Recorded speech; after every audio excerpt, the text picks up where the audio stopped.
Hello दोस्तों, इस channel में आपका स्वागत है। और आज हम सीखेंगे बैंक रिकंसिलिएशन कैसे बनाना है। मुझे उम्मीद है कि एक बार अगर आपने ये वीडियो प्रॉपर्ली देख लिया, उसके बाद आपको बैंक रिकंसिलिएशन सीखने से कोई भी नहीं रोक सकता है।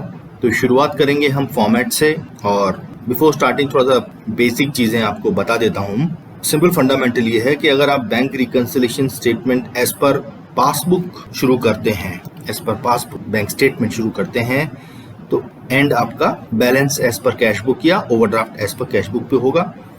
और अगर आप कैश बुक से शुरू करते हैं, balance as per cash book या overdraft as per cash book, तो बैंक रिकंसिलिएशन स्टेटमेंट का एंड है वो बैलेंस एज पर पासबुक पे हो जाए। तो स्टार्ट करेंगे हमें हमारे बैंक रिकंसिलिएशन स्टेटमेंट को स्टार्ट कैसे करना है और एंड कैसे करना है।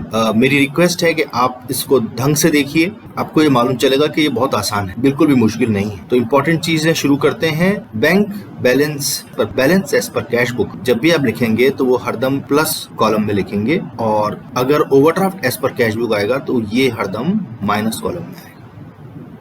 अगर आपके क्वेश्चन में क्रेडिट बैलेंस, फेवरेबल बैलेंस या बैलेंस एज पर पासबुक लिखा है तो ये अमाउंट आप लिखिएगा माइनस में, और अगर डेबिट बैलेंस, अनफेवरेबल बैलेंस या ओवरड्राफ्ट एज पर पासबुक लिखा है तो ये लिखिए आप प्लस में। अगर आपने इस फॉर्मेट को फॉलो किया तो मेरी गारंटी है कि आपसे कभी भी गलती नहीं होगी, और ये मैं आपको प्रूव करके बताऊंगा। अगर ऐसा बैंक रिकंसिलिएशन स्टेटमेंट अगर आप देखते हैं तो स्टार्टिंग अगर मान लीजिए पासबुक से होती है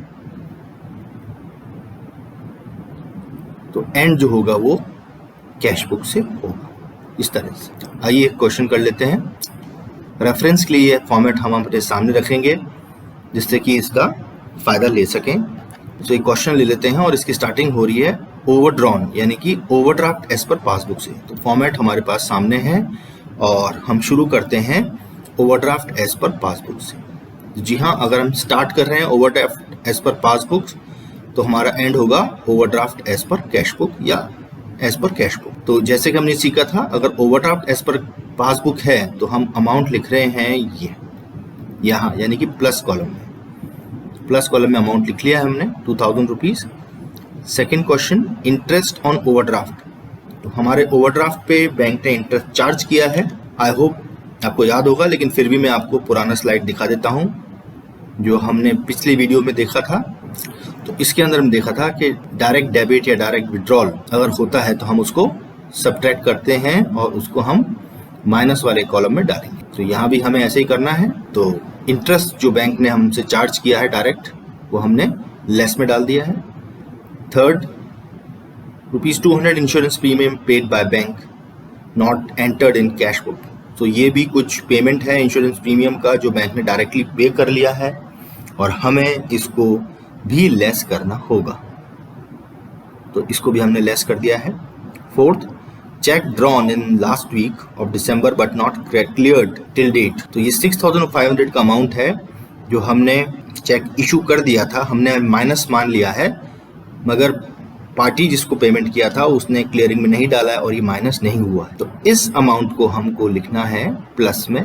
आपसे रिक्वेस्ट है कि आप मेरी प्रीवियस वीडियो जरूर देखिए, उससे आपको एक क्लियरिटी हो जाएगी कि ये क्यों करा है हमने। उस वीडियो में मैंने ये डिटेल में बताया है कि ये 6500 प्लस में क्यों लिखा है। Fifth entry, check deposited into bank in the month of November but not yet credited. हमें कोई चेक मिला है और हमने उसको बैंक में डिपॉजिट कर दिया है, हमने कैश बुक में उसको उसी वक्त प्लस में लिख लिया था, लेकिन वो अभी भी हमारे अकाउंट में ट्रांसफर नहीं हुआ है, तो हमारा बैंक अकाउंट प्लस नहीं हुआ है, तो हमें इसको भी माइनस में लिखना हो। और अगर आपको ये चीज़ वापस देखनी है क्यों हमने इसको माइनस किया, तो मेरा प्रीवियस वीडियो प्लीज देख लीजिए, उसका लिंक डिस्क्रिप्शन में मैं जरूर दे दूंगा।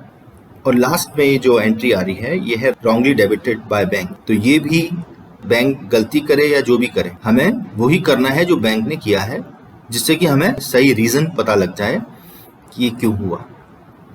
जैसे कि मैं फिर बता देता हूँ कि बैंक रिकंसिलिएशन कोई एंट्रीज नहीं है, ये एक अकाउंटिंग सिस्टम का पार्ट भी नहीं है, लेकिन ये बनाना बहुत कंपलसरी है क्योंकि हमें हमारे बैंक बैलेंस का और जो बैंक हमारा बैलेंस मेंटेन करता है उसका डिफरेंस पता लग जाए।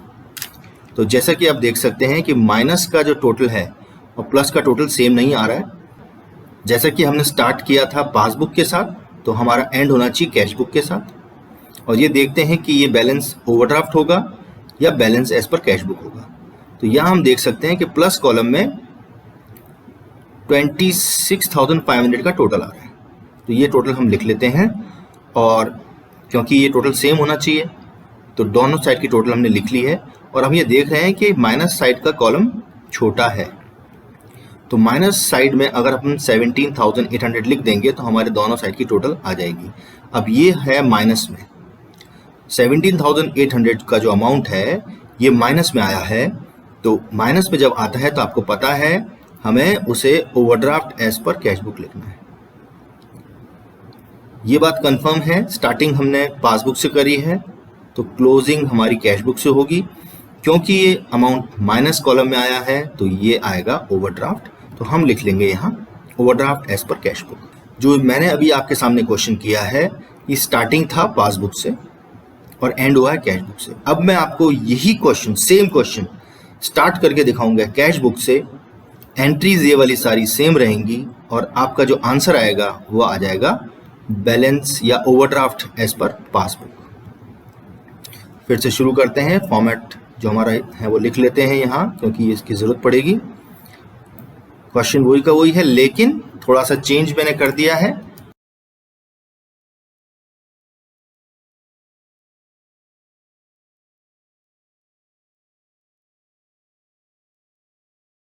अब मैं जो क्वेश्चन करने वाला हूं वो बैलेंस एज पर पासबुक से नहीं होगा, मगर balance as per cash book से होगा। तो overdraft as per cash book हमने आंसर देखा था पिछले वाले क्वेश्चन में कि इसका आंसर आता 17,800। तो हम जो क्वेश्चन करेंगे, स्टार्ट करेंगे वो क्वेश्चन, और ये क्वेश्चन जो स्टार्ट होगा वो होगा overdraft as per cash book के साथ।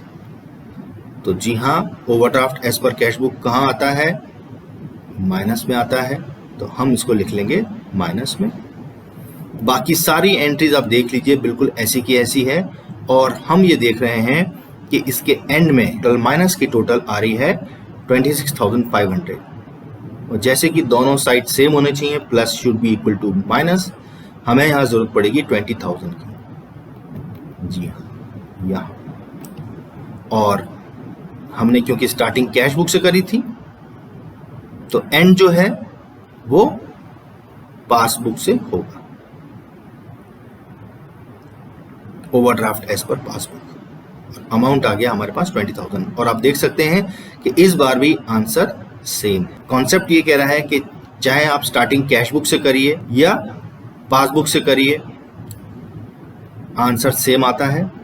फॉर्मेट आपको यही मेंटेन करके चलना है। अगर आपने ये फॉर्मेट मेंटेन किया तो आपसे गलती कभी भी नहीं होगी।